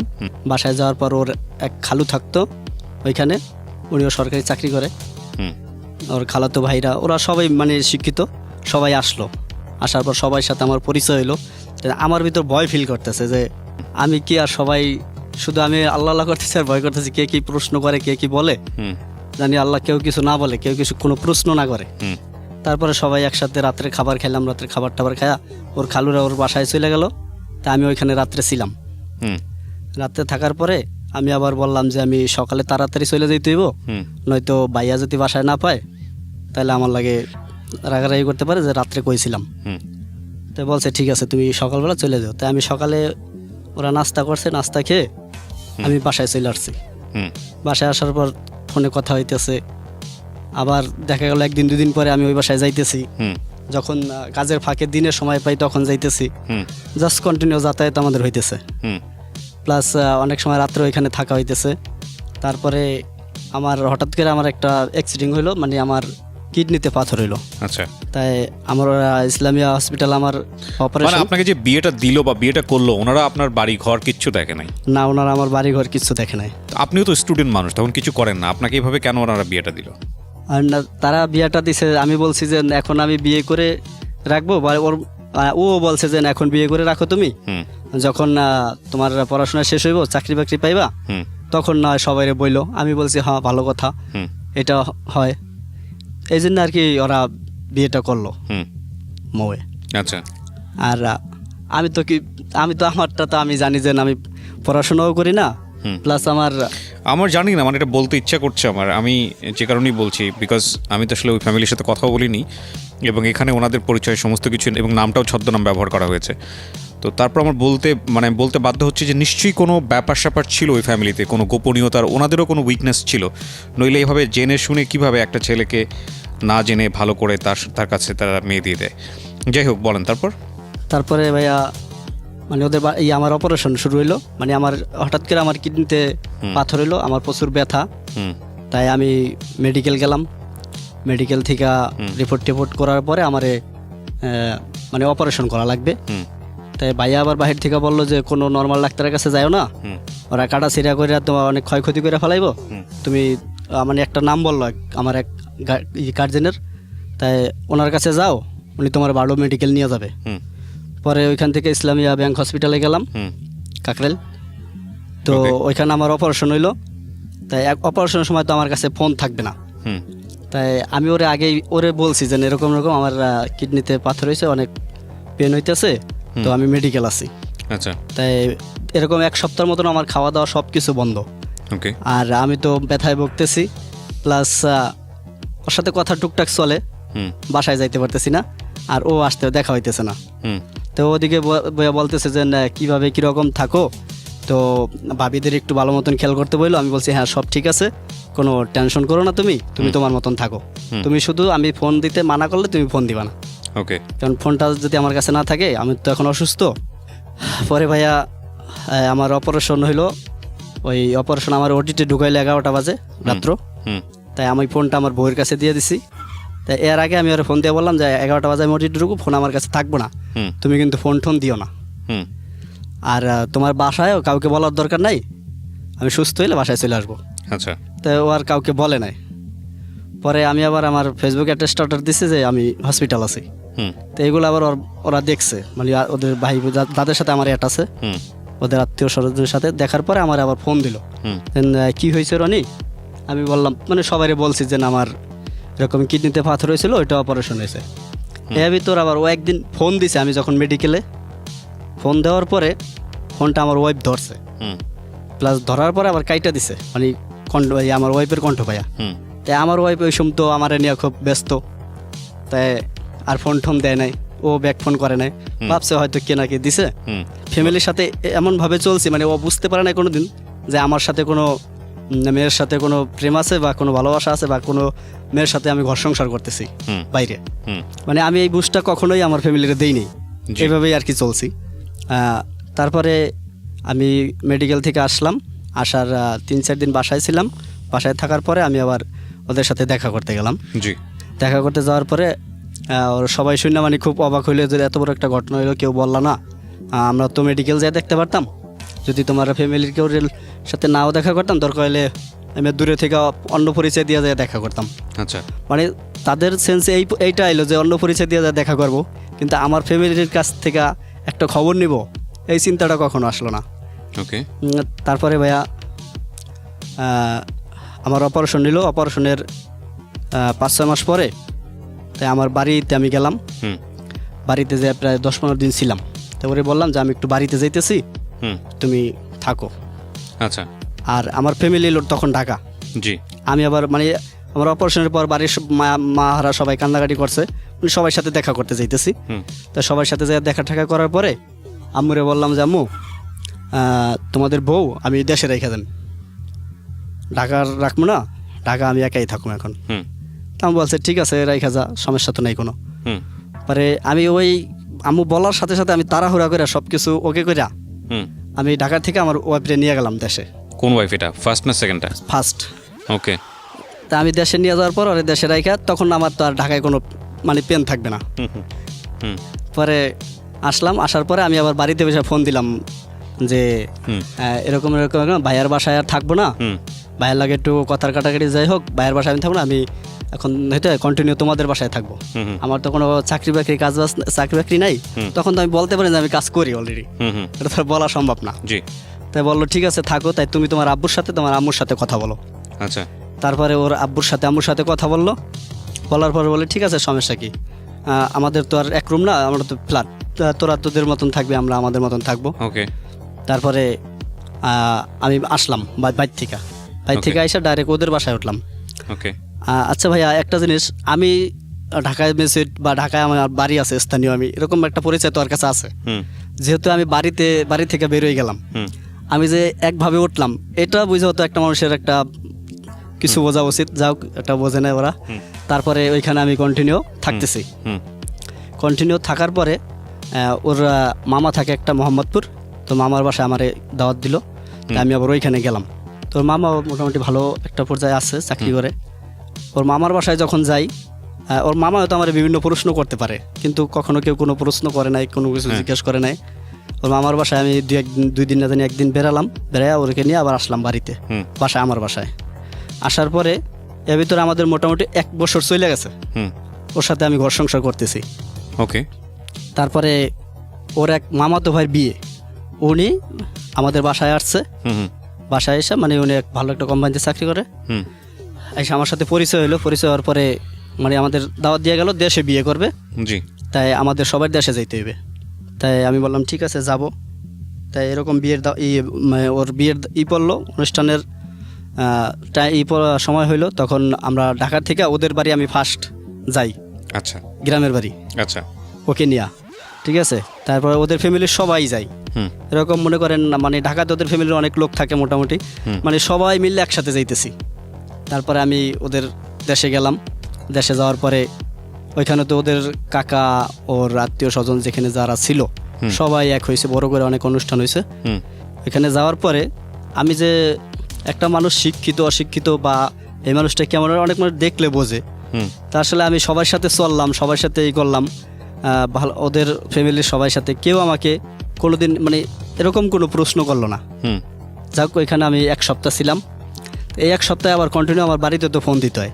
আচ্ছা। তো আমি যখন 8টা-9টা বাজে, আমি কাছে আবার বাজার আছে। আপনার ফার্স্ট ওয়াইফ খোঁজ খবর নিত না আপনার, কোথায় আছেন? না, আমার সব খোঁজ খবর নিত উনি। আচ্ছা। তা উনি আবার জানতো যে আমি ব্যাচেলার থাকি। হ্যাঁ, ব্যাচেলার আমার একটা বাসাও ছিল।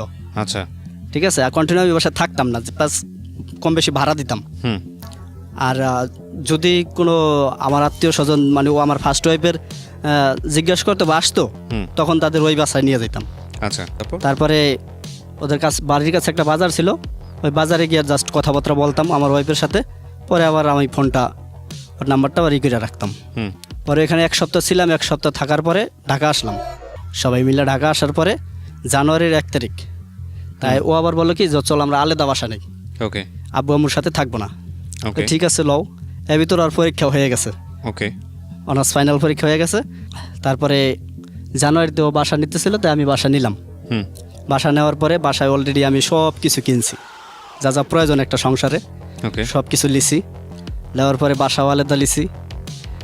বাসা আলাদা নেওয়ার পরে আপনার কখনো মনের মধ্যে ভয় থাকতো না যে যদি ধরা পড়ে যায়? হ্যাঁ, এইবারটা আমার সবসময় থাকতো, সবসময় থাকতো। সবসময় থাকতো। আচ্ছা ওকে আর প্লাস ধরা পর আর একটা জিনিস কি, আমি জানি যে না, আমার বাড়ি থেকে যদি অন্য কেউ ফোন দেয় ওইটা তো আমি ম্যানেজ করতে পারবো, হুম না আমার বউ ফোন দিলে তো আর ম্যানেজ করতে পারবো না। Okay. আর বউ ফোন দিতে পারতো না কেন, হুম যখন আমি বাসায় ঢুকতাম হুম তখন ওর নাম্বারটা আমি ব্ল্যাক লিস্ট করতাম। ওকে আবার যখন আমি বেরোইতাম তখন বেরোয় আর নাম ব্ল্যাক লিস্ট থেকে নাম্বারটা করে, যদি আমার বলতো যে তোমার ফোন সারা রাত বন্ধ ছিল বা বিজি ছিল, আমি মানে যে কোনো একটা কথা বলতাম, তা আমার ওয়াইফ আমার খুব বিশ্বাস করতো। ঠিক আছে, হুম উনি কখনো ভাবে না যে আমি এরকম একটা কাজ কখনো করব বা করতে পারি। ওকে যাই হোক, তারপরে ওই বাসা নিলাম। ঠিক আছে, বাসা নেওয়ার পরে বাসায় সব কিছু আমি কেনাকাটি করলাম, মানে এ টু জেড বাসায় একটা ফ্যামিলি বাসায় যা যা লাগে হুম সব কেনাকাটির পরে ওইখানে আমরা বাসায় উঠলাম। তাই বাসায় জানুয়ারি ফেব্রুয়ারি মার্চ 3 মাস ছিলাম। হুম 3 মাস থাকার পরে ওর আব্বা আবার আলাদা বাসা নিছে, এখন ওর আব্বার আবার আলাদা বাসা নিয়ে একা একটা ফ্ল্যাট ভাড়া দিতে হুম কষ্ট হয়ে যায়। তাই কষ্ট হয়ে যাওয়ার পরে ওর খালু আসলো, খালি এসে আমাকে বললো যে রনি, তোমরা এখানে থাকলেও ভাড়া দিয়ে থাকবা, প্লাস তোমার আমার শ্বশুরের কথা বললো, তো ওর সাথে থাকলেও তো ভাড়া দিয়ে থাকবা, তাই ওইখানেই একসাথে থাকো, ওইটাই ভালো হয়। তারপরে আমি বললাম যে ঠিক আছে, কিন্তু আমি ফিল করতাম যে একসাথে থাকতে গেলে কখনো যদি একটা দুর্ঘটনা ঘটে যায়, যদি জানে হুম তখন আমি কি করব, মানে এই জিনিসটা আমার ভিতর ফিল হতো। তারপর আমি বললাম ঠিক আছে। হুম তারপরে আমি ওর খালুর কথা মতন 3 মাস আলাদা বাসায় থাইকা আবার বাসা চেঞ্জ করে একসাথে বাসা নিলাম। আচ্ছা একসাথে বাসা নেওয়ার পরে মাঝখানে আবার ঈদ আসলো। ঈদ আসার পরে আমি প্রত্যেক ঈদে আমি ওকে বলতাম যে আমি আম্মুর সাথে দেখা করতে যাই, হুম ঈদ আমি তোমার সাথে করতে পারবো না। তারপরে আমি বাড়িতে আসলাম। বাড়িতে এসে আমার ওয়াইফের সাথে আমি ঈদ করি, কিন্তু প্রায় 4-5টা ঈদ হবে আমি ওর সাথে করি নাই বিয়ের পর থেকেই। তাই তখনও কোনো কিছু প্রশ্ন করতো না, আচ্ছা যে তুমি কেন আমার তুই বাড়িতে প্রত্যেক ঈদ করা লাগে কিনা, হ্যাঁ কোরবানির ঈদ, রোজার ঈদ সব ঈদ কি বাড়িতে করা লাগে নাকি, হ্যাঁ। এরকম কিছু বলে না। শুধু একটাই তোর সাথে করছি, ওদের গ্রামের বাড়িতে গেছিলাম একটা ঈদে, হ্যাঁ। তখন হ্যাঁ পরে ওইখান থেকে বাড়ি থেকে আবার আসলাম ঈদে। আসার পরে এভাবে কন্টিনিউ আমাদের প্রায় 3 বছর চলে গেছে।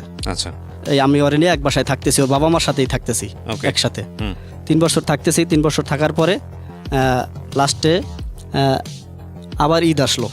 জি ঈদ আসার পরে আমি বাড়িতে গেছি। বাড়িতে যাওয়ার পরে ও আমার বলতেছে যে না, আমার কাকারা সবাই সাবার, আবার ওর কাকার বাড়ি আছে, হুম যে ওই বাড়িতে আমার সব কাকারা আসবে। এখন ওদের কোনো কাকাদের সাথে আমার দেখা হয় নাই, শুধু একটা কাকার সাথে দেখা হয়েছে। আর বাড়িতে যাওয়ার পর আর একটা কাকার সাথে দেখা হয়েছিল। হুম তারপরে বললাম ঠিক আছে আসবো, আমি সাবার চলে আসলাম বাড়ি থেকে, আমার দেশের বাড়ি থেকে। আচ্ছা সাবার আসার পরে ওদের সব কাকাদের সাথে আমার পরিচয় হলো। ওকে পরিচয় হওয়ার পরে কথাবার্তা হইলো। আমি ওইখানে প্রায় 2 দিন ছিলাম। 2 দিন থাকার পর ওইখানে আবার একটা ছোট্ট জায়গা আছে 1 কাঠার মতন, ওই জায়গাটা আবার ওকে লইয়া দেওয়ার কথা আমার, আপনার সেকেন্ড ওয়াইফকে? হ্যাঁ। ওকে হুম তাই ওই জায়গাটাও দেখার হয়ে গেল, দেখলাম। দেখার পর কথাবার্তা সব কিছু কমপ্লিট হয়ে গেল। কমপ্লিট হয়ে যাওয়ার পরে ভাইয়া ওদের যে সব কাকারা যখন আসছে, আমি যখন ওই বাসায় গেলাম, মানে আমার ভিতর একটাই ফিল করতেছে যে আজকে যদি বলে যে ঠিক আছে তোমার আম্মুর একটু ফোন দাও, তাহলে তো ধরা। হ্যাঁ, আপনার ফ্যামিলির কেউ জানেন আপনি সেকেন্ড না বিয়েটা আমার করছেন? ফ্যামিলির কেউ জানে না। এটা সিনেমার গল্পকেও হার মানিয়েছে রীতিমতো, আমি বলবো এটা। ওকে তারপরে আমি বলতেছি যে ফিল করতেছি যদি আমার ওয়াইফ, মানে আমার আম্মুরে যদি কেউ একটু ফোন দিতে বলে যে ঠিক আছে তোমার কারোর সাথে কথা বলার দরকার নেই, তোমার আম্মুকে একটু ফোন দাও, মানে আমার ভিতরে এরকম ভয় ফিলটা কাজ করতেছে।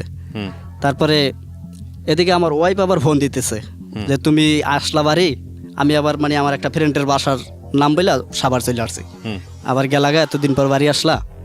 তাই আমি আবার ওর সাথে কথা বলে ওর নাম্বারটা, আমি 2টা সিম চালাইতাম, জাস্ট ও যে সিমটা ফোন দিত ওই সিমটা অফ করে রাখছি। আর আরেকটা সিম যদি আমার নাম্বার পাইয়া যায়, এই কারণে ওর নাম্বারটা আবার ব্ল্যাক লিস্ট করে রাখছি। পরে কন্টিনিউ যেই 2 দিন ছিলাম, তখন ওই 2 দিন আমার ওয়াইফের সাথে কোনো কথা হয় নাই। ওকে পরে 2 দিন থাকার পরে আমি বলি যে তোমরা ঢাকা চলে যাও, আমি বাড়িতে যাই।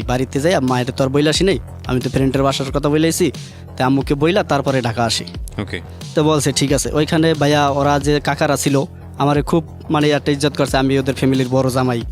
তারপরে সবাই আমারে অনেক গিফট টিপ অনেক কিছু দিল, সেলামি ঠেলামি দিল।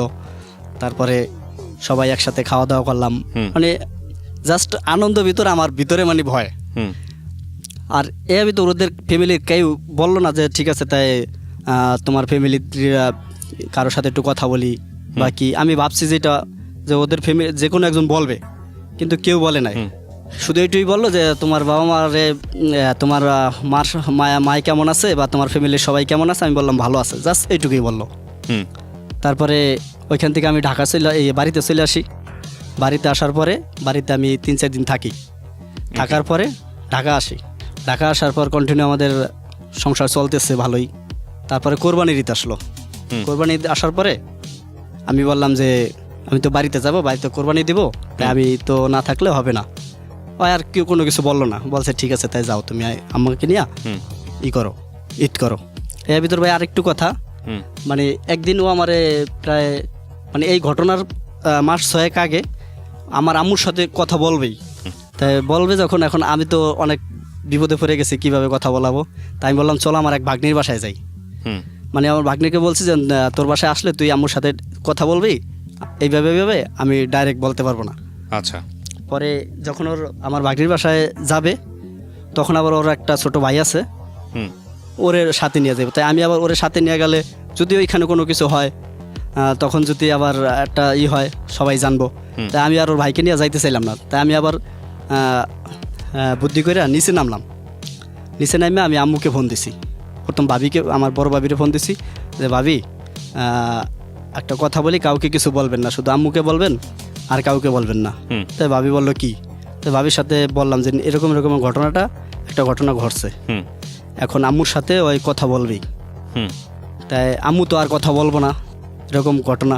মানে ভাবিরে বলতেছি। সমস্ত কিছু জানতো না, কখনো জানতো না, এই ফার্স্ট জানতো। মানে আপনার বাইরে আর কেউ কি আপনার বউয়ের সেকেন্ড ওয়াইফের ব্যাপারে কিছু জানতো না?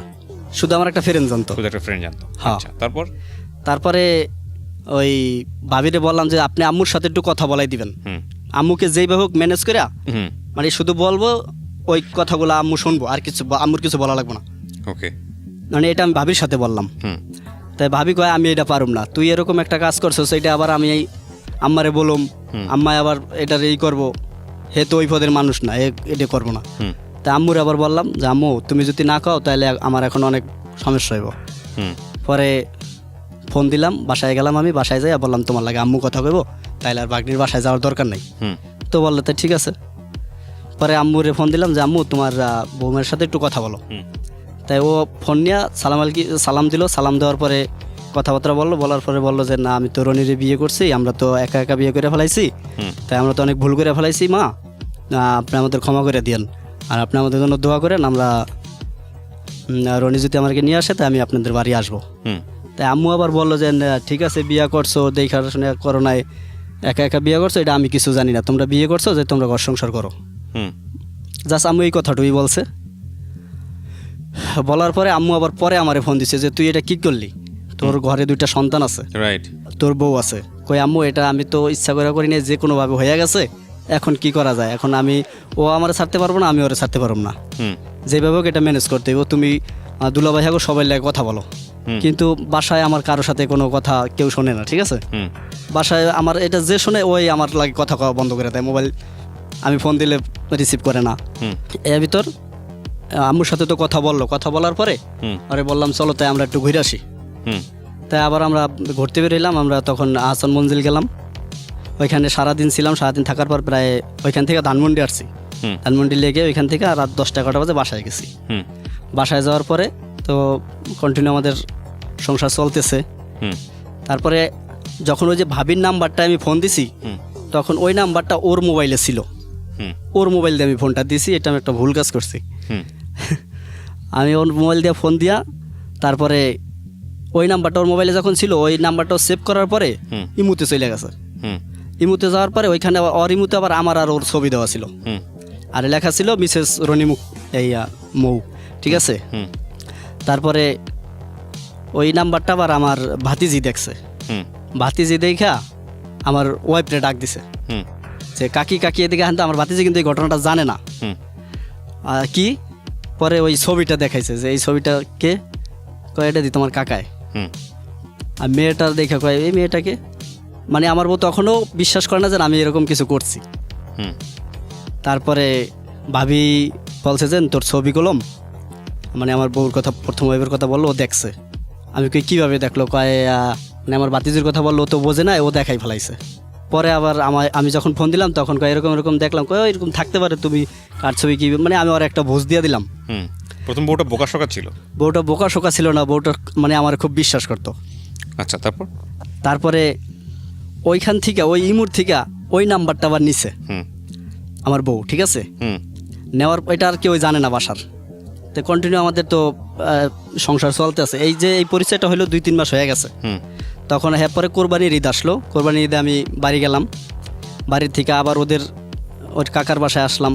তো কাকার বাসায় আসার পরে আবার বাড়িতে চলে, আবার আমি যখন বাড়িতে থেকে ঢাকা আসি, হুম ঢাকা আসার মোটামুটি 1 মাস 2 মাস চলে গেছে। জি 1 মাস 2 মাস চলে যাওয়ার পরে একদিন রাত্রে আমার বউ আমারে ফোন দিল, আমি ফোন দিছি, তখন কথা বলতেছে। মানে ওই জানি কেমন ওই ছবিটা পাওয়ার পর আর নাম্বারটা পাওয়ার পর ওই নাম্বারে ওরে ফোন দিতেছে, কিন্তু ফোন ধরে না। হুম আর আমি যখন বুঝতে পারছি যে এই নাম্বারটা ও নিছে, এটা আবার বুঝতে পারছি কেমনে, আমার ভাবি বলছে। হুম তা ভাবি বলার পর ওর নাম্বারে, আমার দ্বিতীয় ওয়াইফের মোবাইলে ওর নাম্বারটা আবার ব্ল্যাক লিস্ট করে রাখছি, হুম জানি ফোন দিলে না ঢোকে। ওকে ব্ল্যাক লিস্ট করে রাখার পরে ও আর ওই নাম্বারে ফোন দেয়, ফোন ঢোকে না। হুম তাই ও বাড়িতে অন্য কারো মোবাইল পাইতেছে না হুম যে ফোন দিব। এইভাবে প্রায় 3 মাস চলে গেছে, ও আচ্ছা। শুধু ট্রাই করে। হুম 3 মাস পরে আমার বোনের বাড়ি গেল, যাওয়ার পরে রাত্রে ওর সাথে কথা হইলো। তাই ওরা যে একসাথে কথা বলতেছে এটা আর আমি জানি না। হুম তাই আমার আবার বললো যে আমার দুলাভাই বললো যে তুই এখন কই আছস।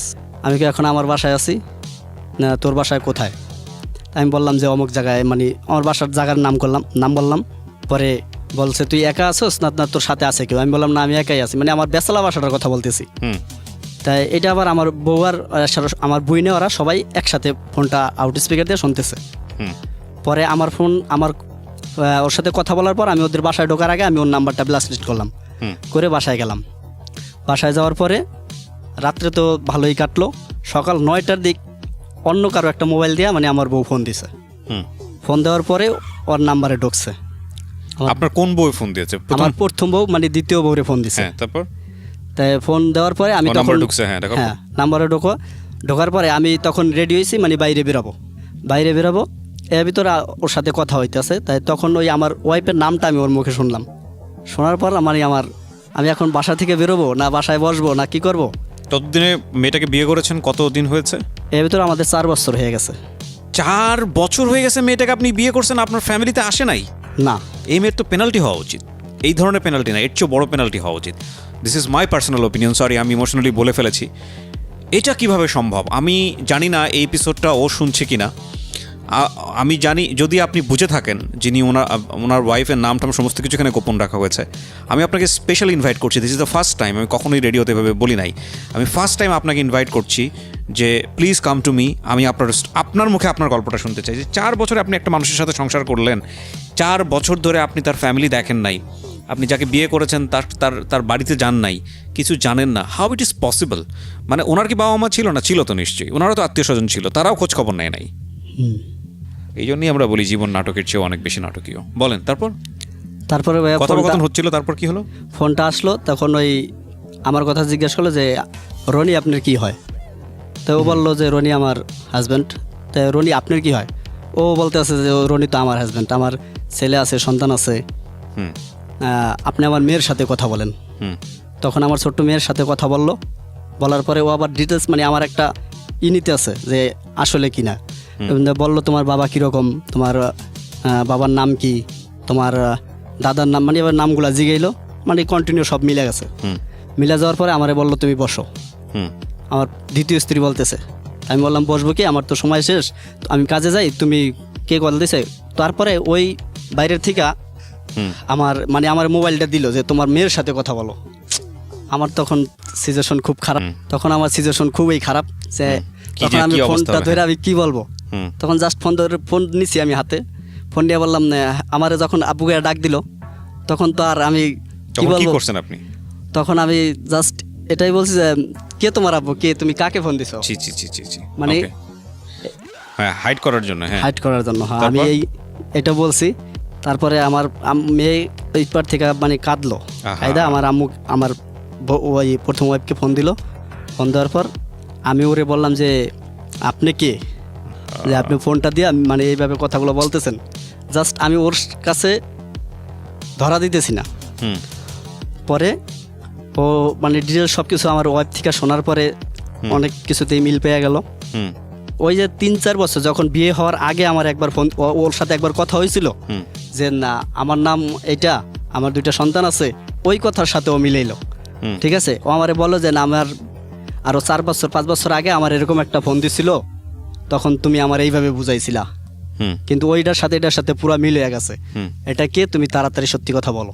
হুম তখন ওর সাথে আমি অনেক বাড়াবাড়ি অনেক কিছু করলাম হুম যে আমার কোনো ছেলে সন্তানও নাই, বউ নাই, তুমি আমার ওয়াইফ, তুমি আমার সব, এরকম অনেক কথা বললাম। বলার পরে ওর আব্বাকে ফোন দিল। ওর আব্বা আর ওর আম্মু বাসায় ছিল না, হুম ওরা ওর আংটির বাসায় বেড়াতে গেছিলো।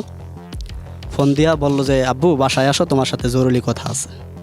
তাই আমি ওকে অনেক বারণ করছি যে এগুলো তুমি তোমার আব্বু আম্মুকে এখনও জানায়ও না, হুম জাস্ট একটা 2-1 দিন পরে জানাও, অনেক কিছু ভাবার আছে জানো, তুমি বোঝো।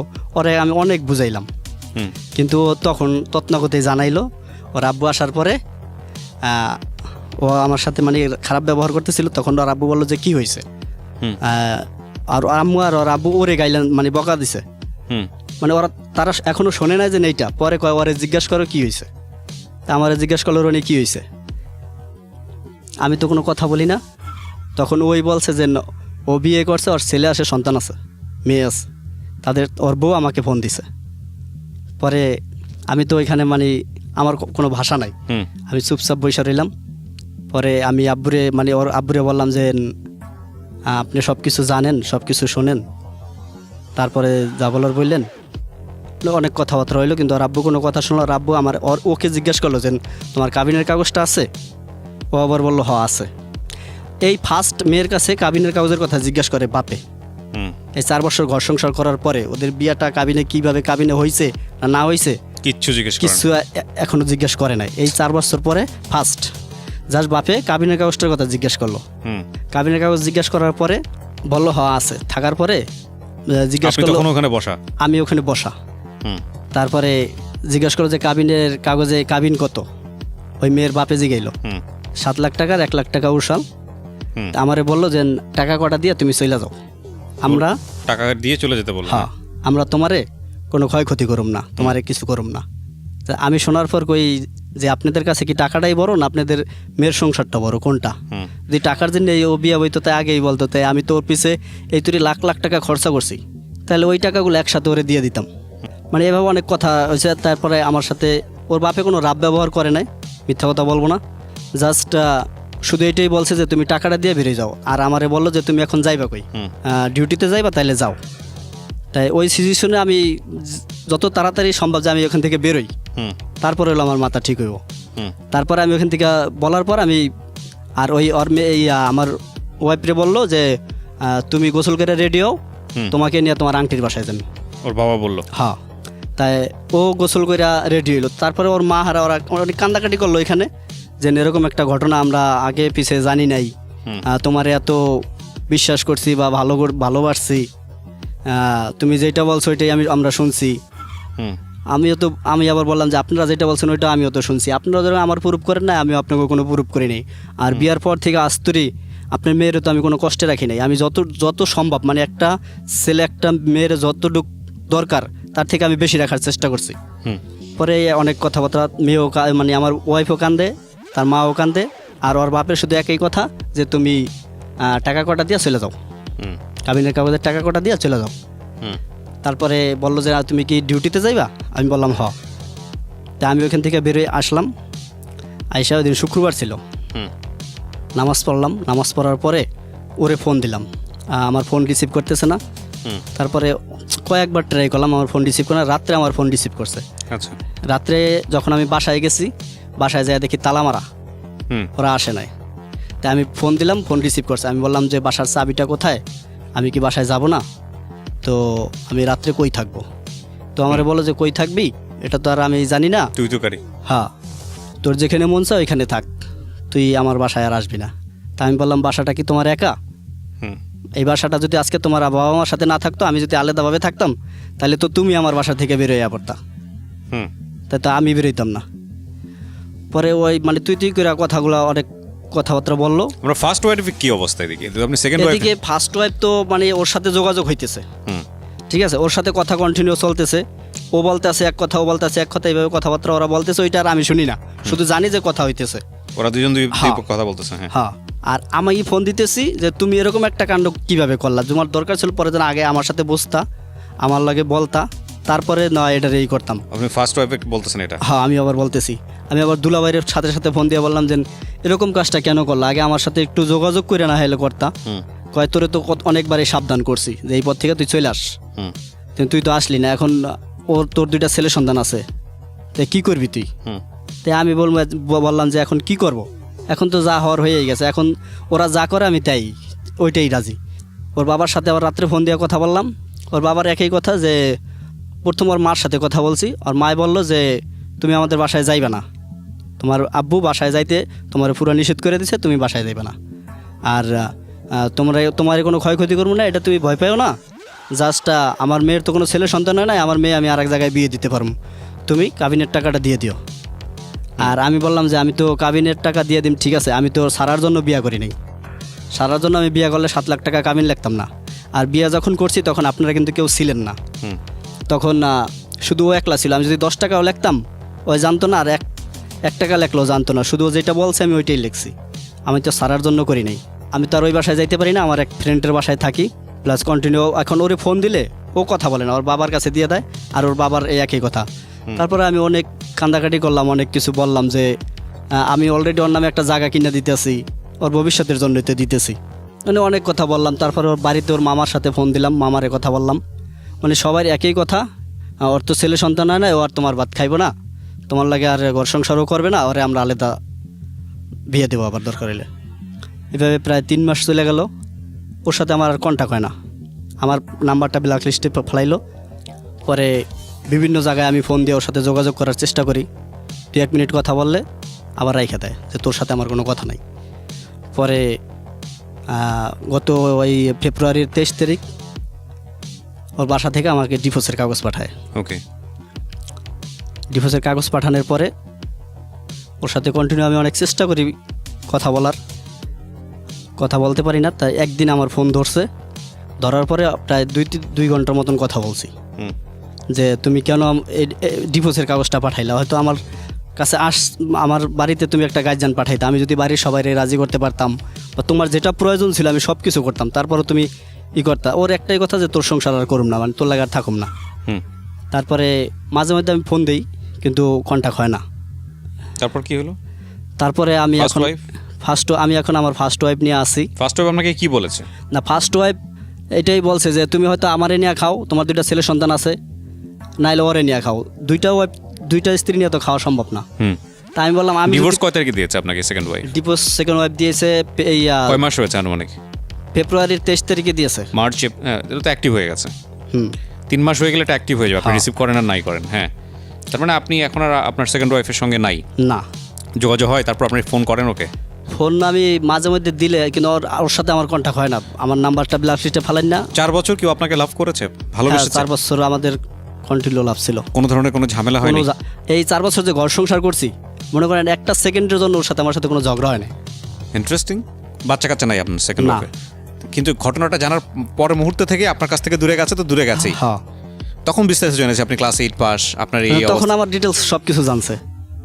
আমি যে স্যানিটারি মানে আমি কন্ট্রাকশনের কাজ করি, তারপরে আমি আমার ছেলে সন্তান আছে, আমার ওয়াইফ, এগুলো তো সব জানছেই পয়লা ফোন দেওয়ার পরে। মানে আমি কি করি, আমি পড়াশোনা করি নাই, মানে এগুলো ডিটেলস সব কিছুই জানছে। আপনার ফার্স্ট ওয়াইফ আপনাকে মেনে নিয়েছে এরপরে? হ্যাঁ, মেনে নিয়েছে। আপনার বাচ্চার বয়স কত? আমার বাচ্চা একটা 8-এ পড়ে ক্লাস, হুম। আর ছোট মেয়ে উনি ক্লাস 3-তে পড়ে। আপনার এই গল্পটা আপনি কেন বললেন সিক্রেটসে? আমার আপনি এই আগে এটা গল্পটা- বলে নেন, তারপর আমি বলতেছি। আমার এই গল্পটা আমি এই জন্যই বললাম যে হয়তো আমার মতন এরকম জানি কেউ না করে, যে একটা মেয়ের সাথে জাস্ট মিথ্যা কথা বললা তার সাথে সম্পর্ক করা। হুম তারপরে বিয়ে ঠিয়ে, তারপরে আর একটা কথা হলো জানি কোনো বাপে মেয়ে বিয়ে দেওয়ার আগে জানি এই জিনিসটা বোঝে যে ছেলেটা কি করে, ছেলেটা কই থাকে, বা তার ব্যাকগ্রাউন্ড কি, কোথায় কি আছে, সব কিছু যাই না জানি মেয়ে বিয়ে দেয়। এটা আপনি বলতেছেন? এটা আমি বলতেছি আমার কাছ থেকে। ওকে। কারণ ওদের ফ্যামিলির যখন ওর সাথে আমার পরিচয় হয়, তখন যদি ওরা আমার একটু খোঁজ নিত, তাহলে হয়তো ওর সাথে আমার কোনো বিয়ে হইতো না, জাস্ট ওই তুরেই শেষ। আর খোঁজ নেয়নি দেখেই আমার সাথে ওর সাথে বিয়ে হইলো, 4 বছর ঘর সংসার হইলো।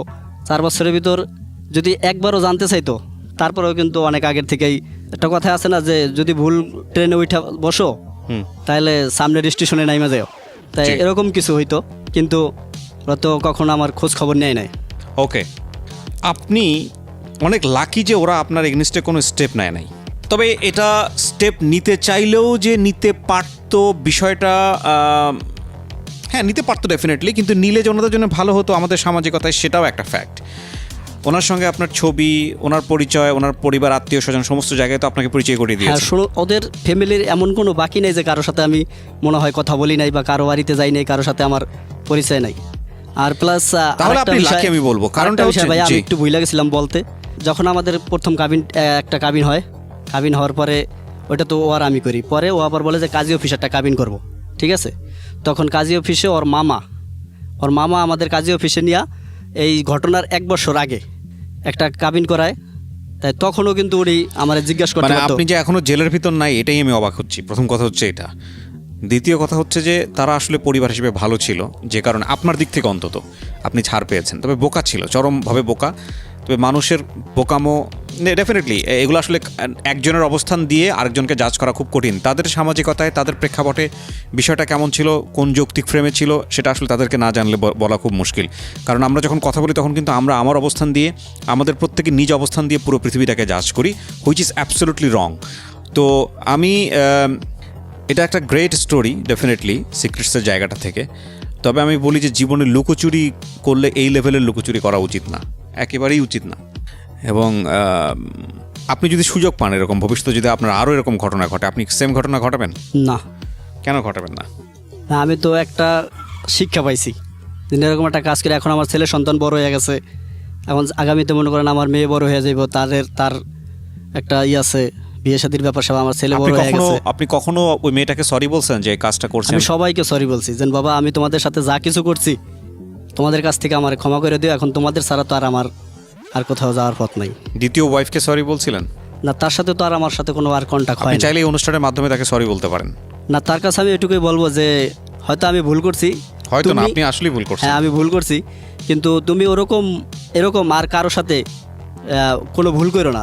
যা কিছু করার দরকার তোমার বাবা মারে বইলা তাদের ঠিক ঠিকানা মতন পাঠাইয়া যা করার কইরো, এটুকু আমি তার উদ্দেশ্যে বলি। আর তুমি আমারে পারলে ক্ষমা করে দিও।